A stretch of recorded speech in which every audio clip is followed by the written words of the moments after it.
안녕하세요. 한국공론포럼 박태순입니다. 우리가 삶을 위한 권력 만들기 공부를 지금 계속하고 있는데요. 2부 권력의 새로운 이해 부분을 공부하고 있습니다. 오늘은 그 가운데 10강 현대적 의미의 권력 세 번째 소통을 통한 수평적 권력에 대한 공부를 하겠습니다. 소통을 통한 수평적 권력이란 참 대단히 궁금한 내용인데요. 이게 도대체 어떤 권력을 말하나요? 우리가 여러 시간에 걸쳐서 전통적인 권력 개념과 현대적인 권력 개념의 차이에 대해서 공부를 했는데요.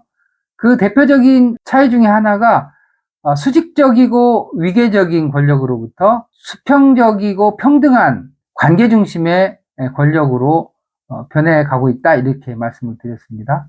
그런 점에서 이제 오늘 말씀 나눌 얘기는 기존의 위계적이고 권위적인 또 일방적인 권력으로부터 수평적이고 평등한 권력이라고 하는 것이 어떻게 형성될 수 있느냐라고 하는 관점에서 말씀을 드리도록 하겠습니다. 이 수평적인 권력 관련해 가지고는 이론의 여지 없이 대표적으로 두 사람의 철학자를 얘기를 할 수가 있을 것 같습니다. 한나 아렌트와 위르겐 하버마스를 말합니다. 한나 아렌트나 위르겐 하버마스의 권력 개념은 기존의 지배나 강제력에 초점을 맞춘 권력 개념과는 상당히 차이가 있죠.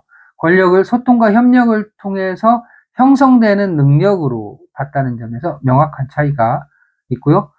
이 두 사람은 권력이 단순히 억압과 통치의 도구가 아니라 사람들이 함께 논의하고 합의함으로써 만들어지는 것이라고 주장했습니다. 이 두 사람의 이야기를 한번 같이 따라가 보도록 합시다. 첫 번째는 한나 아렌트의 권력 개념입니다. 두 사람이 이렇게 굉장히 공통점도 많지만 약간의 차이점도 있는 것이거든요. 그래서 각각 한 사람씩 살펴보도록 하겠습니다. 첫 번째, 한나 아렌트 권력 개념의 핵심은 권력은 사람들의 집단적인 행동에서 나온다라고 하는 겁니다. 한나 아렌트는 권력을 군주나 국가가 독점하는 것이 아니라 시민들이 함께 행동하고 참여할 때 형성되는 것이라고 보았다는 것. 시민들이 함께 행동하고 참여할 때 형성되는 것. 전통적인 권력 개념이 권력이란 폭력, 강제력, 지배라고 하는 것이 핵심 개념이었다면 아렌트의 권력 개념은 사람들이 함께 모여 논의하고 행동하는 능력을 권력의 핵심적인 내용으로 보았다는 것입니다. 아렌트 권력의 특징을 몇 가지 살펴보면요. 권력은 시민들의 협력을 통해서 만들어진다는 것입니다. 개인이 아니라 여러 사람들이 함께 모여 공적인 문제를 논의하고 행동할 때 권력이 형성된다고 본 것입니다. 3.1운동이라든가 촛불혁명이라든가 이런 것들이 대표적인 예로 들 수가 있겠죠. 그 다음에 두 번째는 권력은 폭력과는 반대되는 개념이라고 하는 겁니다. 이 부분이 굉장히 아렌트에게 있어서는 중요한데요. 아렌트는 권력과 폭력을 명확하게 구분합니다. 폭력이라고 하는 것은 이렇게 공적인 논의를 통해서 권력이 형성되는 과정이 차단됐을 때, 즉 폭력은 권력이 약해졌을 때 등장한다라고 하는 것입니다. 독재 정권이 시민들의 동의를 얻지 못하게 되면서 폭력을 사용하는 것과 마찬가지 원리라고 볼 수가 있는 것이죠. 권력이 작용하는 공간에서는 폭력이 작용할 필요가 없는 거죠. 권력이 제대로 작동하지 않는 공간에서는 폭력이 강제력, 일방적이고 지배적인 힘으로서의 폭력이 작용할 수 있게 되는 것이죠. 아렌트 권력의 세 번째 특징은 공론장을 중요시했다는 것입니다. 시민들이 자유롭게 의견을 나누고 논의할 수 있는 공간, 공론장이 있어야 권력이 형성된다고 보았고요. 공론장이 사라지면 권력은 붕괴되고 폭력이 지배된다고 보았습니다. 권력이 사라진 공간은 권력이 공개되면 그 공간을 폭력이 지배하게 된다, 이렇게 보았습니다. 아렌트는 권력을 강압적 도구가 아니라 시민들이 함께 논의하고 행동할 때 만들어지는 집단적 힘으로 보았습니다. 명료하죠? 같은 연장선상에 있으면서 약간 내용이 구체화된 하버마스의 권력 개념을 살펴보도록 하겠습니다. 하버마스 권력 개념은 핵심적으로 의사소통적 권력이라고 하는 겁니다. 의사소통이라고 하는 것을 대단히 중시했고 의사소통을 통해서 권력이 형성된다라고 하는 점을 강조했습니다. 하버마스는 권력을 언어와 소통을 통해서 형성되는 것이라고 보았던 것이죠. 그래서 전통적인 권력 개념이 지배와 통제라고 하는 것이었다면 하버마스의 권력 개념은 사람들이 논의하고 합의하는 과정에서 형성되는 것이다 라고 보았습니다. 아렌트가 사람들이 함께 모여서 논의하는 과정을 중시했다면 하버마스는 합리적인 논의와 합의 과정과 절차를 중시했다라고 하는 점에서 차이가 있다면 있다고 할 수가 있는 거죠. 권력의 특징을 몇 가지 살펴보면요. 하버마스 권력은 합리적 토론을 통해서 형성된다는 것입니다. 권력은 국가나 특정한 집단이 독점하는 것이 아니라 사람들이 토론하고 논의할 때 형성된다. 이렇게 보았습니다. 민주주의 사회에서 법과 정책이 이렇게 만들어져야만 정당성을 갖는다. 이렇게 보았죠. 두 번째는 공론장에서의 토론을 매우 중요시했습니다. 사람들이 자유롭게 의견을 나누고 합리적으로 토론할 수 있는 공론장이 있어야 된다고 말했고, 공론장이 사라지면 권력은 왜곡되고 특정한 세력이 독점하게 된다고 보았습니다. 세 번째는 권력은 정당성을 가져야 하는데, 권력은 시민들이 동의가 있어야 정당성을 가질 수 있다고 보았습니다. 여기서 말하는 시민들의 동의는 투표행위 같은 것을 얘기하는 게 아니라 정책적인 측면에서, 내용적인 측면에서의 동의까지를 포함하는 개념입니다. 하버마스는 권력이 단순한 힘의 행사나 정치력이 아니라 사람들이 대화하고 합의하는 과정에서 만들어진다고 보았습니다.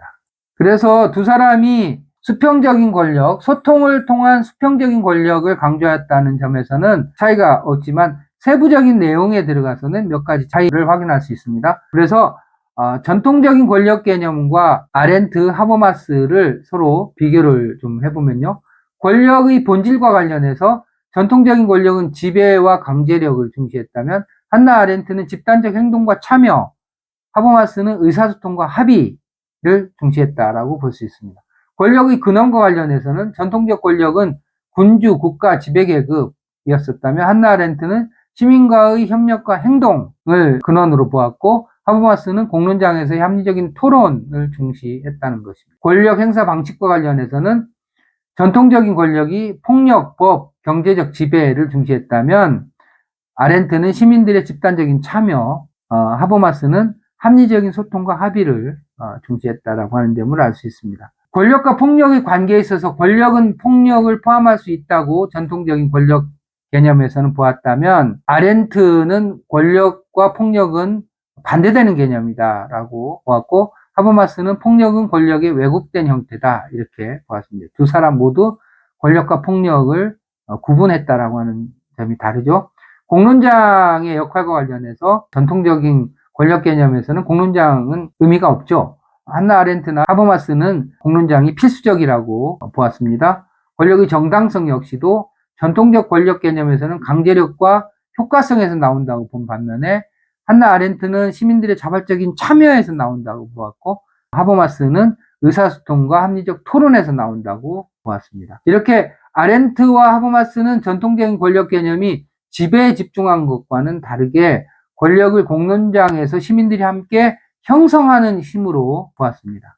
자, 아렌트와 하버마스의 권력 개념이 주는 시사점을 좀 정리를 좀 해보겠습니다. 첫 번째는 민주주의 사회에서 권력은 강제력이 아니라 시민들이 참여와 토론을 통해 형성되어야 한다라고 하는 것이고요. 두 번째는 공론장은 권력이 작동하는 중요한 공간이고 공론장이 붕괴되면 민주주의도 약화된다고 보았습니다. 공론장의 중요성을 얘기했다는 것이고요. 세 번째는 권력과 폭력을 구분하였다라고 하는 것이고, 시민들의 정당한 동의를 바탕으로 권력은 형성돼야 된다라고 보았습니다. 오늘날 SNS나 인터넷, 미디어 환경에서 공론장이 어떻게 변화되는지를 살펴보는 것이 그런 점에서 대단히 중요한 의미가 있다고 볼 수가 있습니다. 공론장이 왜곡되는 경우에, 예를 들면 가짜뉴스나 혐오 발언 등으로 공론장이 왜곡되는 경우에 민주적 권력 형성이 어려워질 수도 있겠죠. 반대로 온라인 플랫폼을 통해서 시민들이 적극적으로 참여하고 논의하면 새로운 형태의 권력이 만들어질 수 있을 것입니다. 오늘 논의한 것을 좀 정리하겠습니다. 아렌트와 하버마스의 권력 개념이 왜 중요할까요? 아렌트와 하버마스는 권력을 단순한 강제력이나 지배로 보지 않고 시민들이 공론장에서 논의하고 합의할 때 형성되는 힘으로 보았다는 점입니다. 이들의 이론은 민주주의나 공론장 시민 참여의 중요성을 강조했고, 오늘날 정치와 사회적 토론에서 권력이 어떻게 형성되고 유지되는지를 이해하는데 대단히 중요한 틀을 제공했다고 볼 수가 있습니다. 즉, 권력은 지배하는 것이 아니라 시민이 함께 만들어가는 것이다 라고 하는 점에서 대단히 중요한 의미를 갖는다고 말씀드릴 수가 있습니다. 자, 이렇게 해서 오늘 현대적 의미의 권력 세 번째, 소통을 통한 수평적 권력에 대해서 함께 공부해 봤습니다. 오늘 강의가 의미가 있었다면 구독과 좋아요 부탁드립니다. 감사합니다.